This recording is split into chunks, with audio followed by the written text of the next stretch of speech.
He who cares for the sparrows and numbers the hairs of our head cannot possibly fail us. He is an impregnable fortress into which no evil can enter and no enemy can penetrate.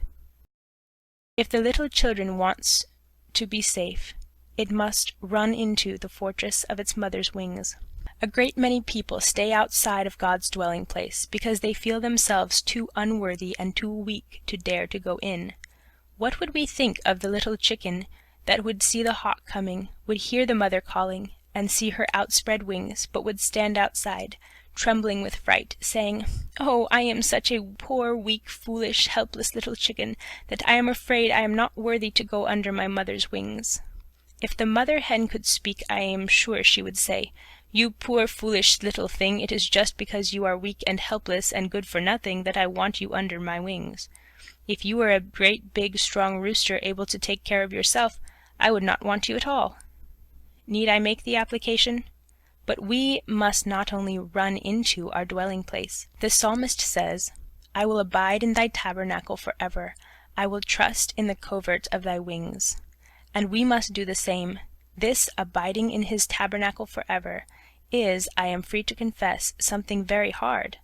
It is comparatively easy to take a step of faith, but it is far more difficult thing to abide steadfastly in the place into which we have stepped. A great many people run into God's fortress on Sunday and come out of it again as soon as Monday morning dawns. Some even run into it when they kneel down to say their prayers at night, and come out of it 5 minutes afterward when they get into bed. Of course, this is the height of folly. One cannot imagine any sensible refugee running into a fortress one day and the next day running out among the enemy again.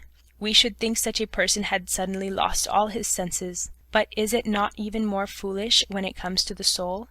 Are our enemies any less active on Mondays than they are on Sundays? Or are we any better able to cope with them when we are in bed than when we were kneeling at our prayers? The question is, do we want to pay visits only to the dwelling place of God, or do we want to live there? Do we want to trust in the covert of his wings today and tomorrow be exposed to the buffetings of our enemies outside?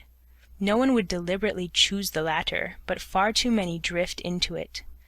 Our abiding in Christ is altogether a matter of faith, but we fail to realize this. We think our earnest wrestlings or our strenuous efforts are a large part of the matter, and when these slacken, our faith weakens. But if there is one thing more certain than another, it is that the whole Christian life is to be lived by faith. Without faith it is impossible to please God, and it is perfect folly to fancy that any amount of fervency or earnestness or anything whatever of our own doing can take its place, and it is manifestly useless to waste our time and energy over things that amount to nothing. What we must do is to put all our willpower and all our energy into faith.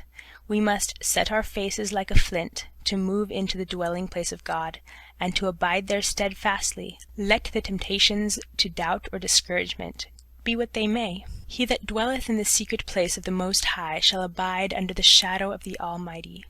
Abiding and trusting are synonymous words, and mean exactly the same thing.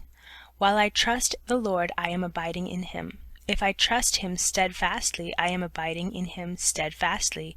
If I trust him intermittently, I am running into him and running out again. Speaking of two human beings, that they live in each other's hearts, and we simply mean that perfect love and confidence exists between them, and that doubts of one another are impossible. If my trust in the fortress of the Lord is absolute, I am abiding in that fortress, and this is the whole story. The practical thing to do, therefore, in face of the fact that God is declared to be our fortress and our high tower, is, by a definite act of surrender and faith, to put ourselves and all our interests of every kind into this divine dwelling place, and then dismiss all care or anxiety about them from our minds. Since the Lord is our dwelling place, nothing can possibly come to any harm that is committed to his care. As long as we believe this, our affairs remain in his care. The moment we begin to doubt, we take our affairs into our own hands, and they are no longer in the divine fortress.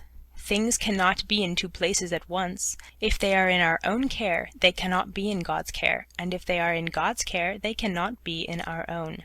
This is as clear as daylight, and yet, for the want of a little common sense, people often get mixed up over it.